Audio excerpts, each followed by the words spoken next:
तो हिंदुस्तान में संविधान के तहत ही काम होगा। जो पार्टी मौजूदा है कभी हिंदू मुस्लिम पे ले आती है, कभी नफरत पे ले आती है। विरोधी मीडिया किस तरह से लाछन लगाता है और फिर भाग जाता है। सारी एजेंसियां जो जांच एजेंसी है, एनआईए से लेके ईडी से लेके सीबीआई से लेके एलआईयू तक, गृह मंत्री के अंतर्गत तक। अभी जो दिल्ली में एक कांड हुआ है, वो लड़की को 13-14 किलोमीटर तक खींचा गया है।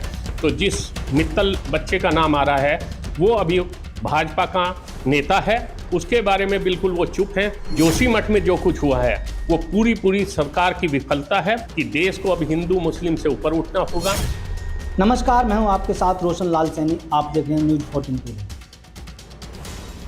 पंजाब भारतीय जनता पार्टी के प्रवक्ता मनजिंदर सिंह ने न सिर्फ आम आदमी पार्टी के राष्ट्रीय अध्यक्ष अरविंद केजरीवाल पर निशाना साधा है, बल्कि पंजाब सरकार को भी कटघरे में खड़ा कर दिया है। उन्होंने यहाँ तक की धमकी दे दी है कि आम आदमी पार्टी की सरकार में उन लोगों को मंत्री बनाया जा रहा है जिनके बाजार में रिश्वत लेने और मांगने की वीडियो और ऑडियो वायरल हो रहे हैं। इस पर बात करने के लिए हमारे साथ राष्ट्रीय परिषद सदस्य योगेश दहिया जी हैं। उनसे बात करेंगे और जानने की कोशिश करेंगे कि क्या कुछ मामला है और मनजिंदर सिंह जो भारतीय जनता पार्टी पंजाब के प्रवक्ता है उनको क्या जवाब देंगे। आपका स्वागत है रिपोर्टिंग टुडे में। ये दहिया जी, क्या कुछ कहेंगे जिस तरह से आरोप पंजाब के प्रवक्ता लगा रहे हैं हमारे? नमस्कार, मैं योगेश दहिया सहारनपुर से हूँ। देखिए साथियों, देश एक बड़ी विकट समस्या से जूझ रहा है। जो पार्टी मौजूदा है पिछले 9 साल से 10 साल से कभी हिंदू मुस्लिम पे ले आती है, कभी नफरत पे ले आती है, कभी डर पे ले आती है और हमेशा अपने मुद्दों को छिपाने के लिए दूसरों पे गलत लाछन लगाती है। जहाँ तक राष्ट्रीय प्रवक्ता जी ने जो आरोप लगाए हैं उनकी एक तरफ से शुरुआत करें तो पूरा देश जानता है, पूरी दुनिया जानती है, अरविंद केजरीवाल इस वक्त ईमानदारी की और काम करने की मिसाल बन चुके हैं। चाहे आप स्वास्थ्य का वो लें, क्षेत्र लें, शिक्षा का क्षेत्र लें, बिजली लें, पानी लें, इस वक्त पूरी बीजेपी इन चारों मुद्दों से घबराई हुई। इसके अलावा अगर आप महिला सुरक्षा की भी बात करेंगे, महिलाओं को सेवाएं देने का, बसों को फ्री करने का, तो उस पर भी भारतीय जनता पार्टी और अन्य पार्टियों के पास कोई जवाब नहीं। अरविंद केजरीवाल जी पर आज तक कोई आरोप ना लगा है ना लग रहा है। लेकिन जो पंजाब के प्रवक्ता हैं भारतीय जनता पार्टी के, तो मनजिंदर सिंह, उनका साफ तौर पर कहना है कि उनके पास ऑडियो भी है, वीडियो भी हैं जो मंत्री आम आदमी पार्टी सरकार पंजाब में बनाए गए हैं। हाँ, मैं वहीं आ रहा हूँ।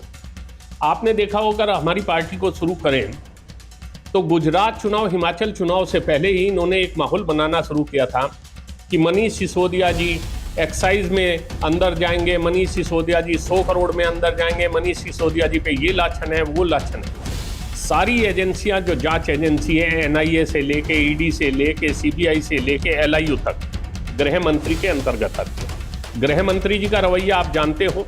उनके इस रवैये के कारण हिंदुस्तान से हर रोज करीब 500 आदमी विदेश पलायन कर रहा है। जो 8-8 करोड़ से ऊपर की हैसियत वाले, वार्षिक हैसियत वाले लोग हैं, वो ये जानते हैं कि गृह मंत्रालय कभी भी जांच के नाम पर उनका उत्पीड़न कर सकता है।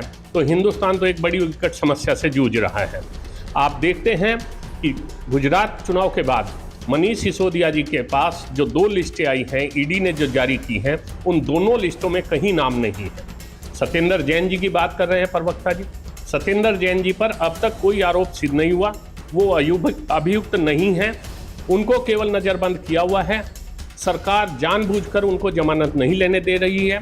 जहां तक उनकी मालिश वाली बात है, उनकी 2 बार रीढ़ की हड्डी के ऑपरेशन हुए हैं।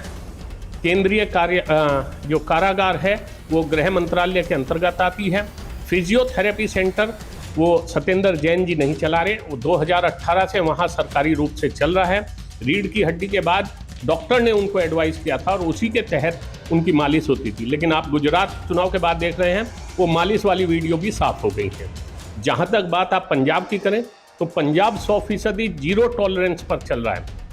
आपने देखा होगा, हमारे स्वास्थ्य मंत्री का जैसे ही खबर आई थी कि वो 1% मांग रहे थे, उनको जेल कराने का काम किसी मीडिया ने या किसी विपक्षी पार्टी ने नहीं किया, हमारे खुद के मुख्यमंत्री जी ने वहाँ किया था। आज जो हालत वहाँ पर ड्रग्स के माफियाओं को पकड़ने की हो रही हैं, अन्य चीज़ों की हो रही हैं, जो स्वास्थ्य पे, शिक्षा पे काम पंजाब में हो रहा है।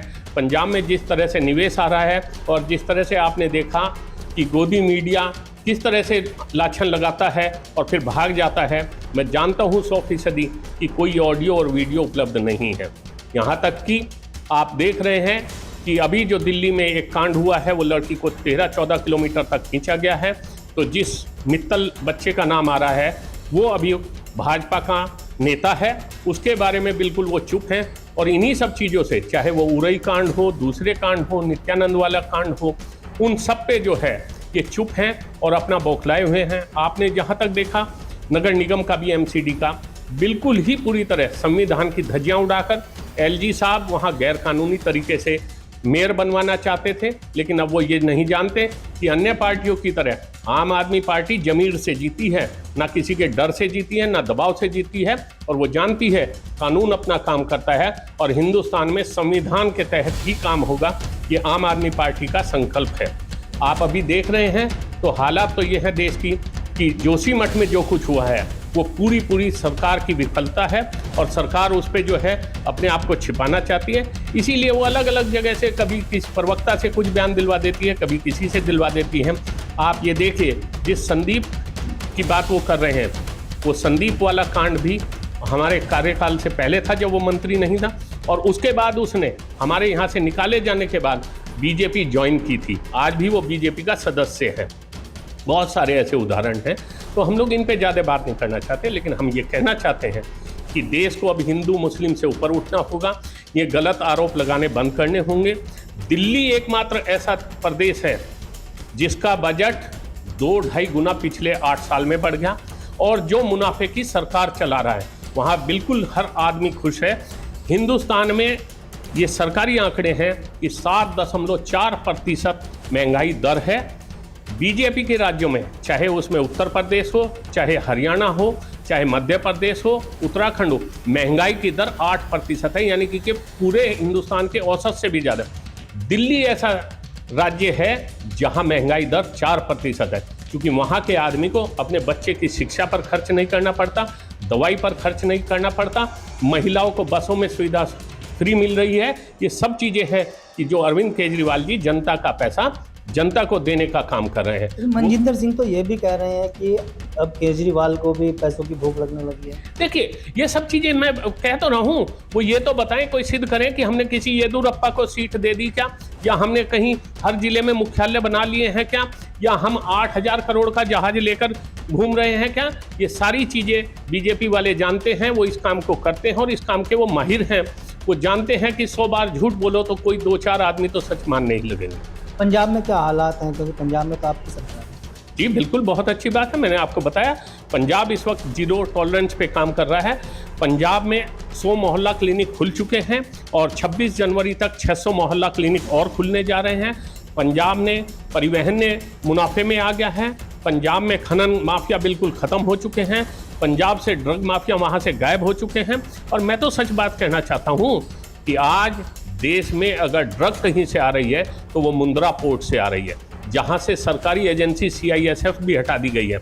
और बार बार मीडिया के तो आ रही है, हम लोगों को ये ज्ञात होता है कि आज अडानी जी के मुंद्रा पोर्ट से 500 करोड़ की खेप पकड़ी गई, आज 800 करोड़ की खेप पकड़ी गई है, और इसको चलाने वाले भी भाजपाई हैं और कोई दूसरा नहीं है। अगर हम बात करें उत्तर प्रदेश की, क्योंकि दिल्ली और पंजाब में तो आम आदमी पार्टी की सरकार है, लेकिन उत्तर प्रदेश किस तरह से देखते हैं, क्योंकि अब आगामी दिनों में अब निकाय चुनाव भी सिर पर है। बहुत सही कह रहे हैं। मैं आपको सच बता देना चाहता हूँ, बहुत सारे शस्त्र काम आते हैं, लेकिन हर बार शस्त्र काम आए ये जरूरी नहीं है। भाजपा ने बहुत तरीके से सत्ता हथियाने की कोशिश की है, यहाँ तक कि इतना झूठ बोलने तक की कोशिश की है कि जिससे अब हर आदमी ऊब चुका है। मोदी जी ने 2013 में 15-15 लाख हर आदमी को देने का वादा किया था। मोदी जी ने किसान की आय दुगनी करने का वादा किया था। मोदी जी ने 2022 तक हर परिवार को घर देने का वादा किया था। ये सब तो छोड़ दीजिए, जहां आप खड़े हैं पैरामाउंट कॉलोनी में, इसी के पास कॉस्मोस में मोदी जी 2017 की रैली में ये कहकर गए थे कि अगर डबल इंजन की सरकार आ गई तो 14 दिन में गन्ने का भुगतान होगा। मैं बजाज शुगर मिल गांगनोली का काश्तकार हूँ। 14 महीने में भुगतान नहीं हो रहा है। पंजाब की बात करें तो पंजाब ने 380 रुपए क्विंटल गन्ने का भाव तय किया है और वहां नगद भुगतान हो रहा है।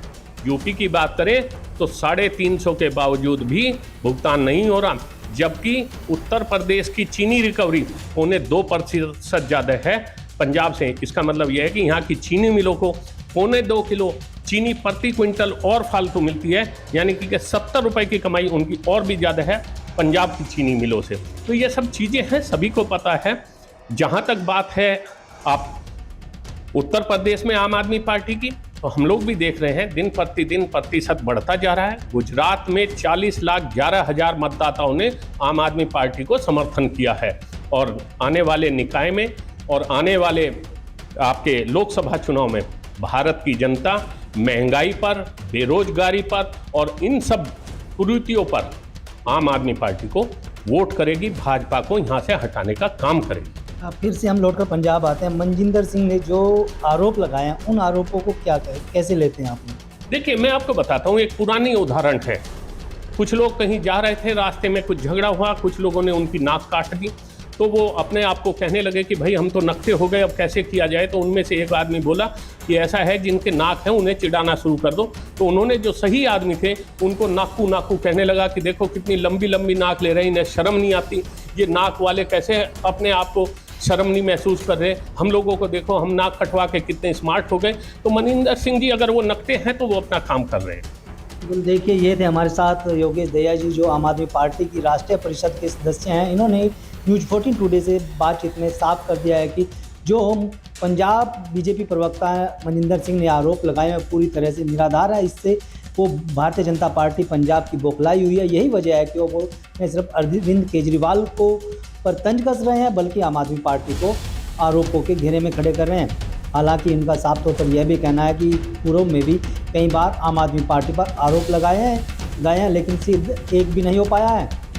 ताजा तरीन खबरों के लिए बने रहिए न्यूज़ 14 टुडे के साथ। अगर आप ये खबर फेसबुक पर देख रहे हैं तो वीडियो को लाइक करके पेज को फॉलो करें। इसके अलावा अगर आप इस खबर से यूट्यूब के जरिए जुड़े हैं तो चैनल को सब्सक्राइब करके बेल आइकन दबाना बिल्कुल ना भूलें। नमस्कार।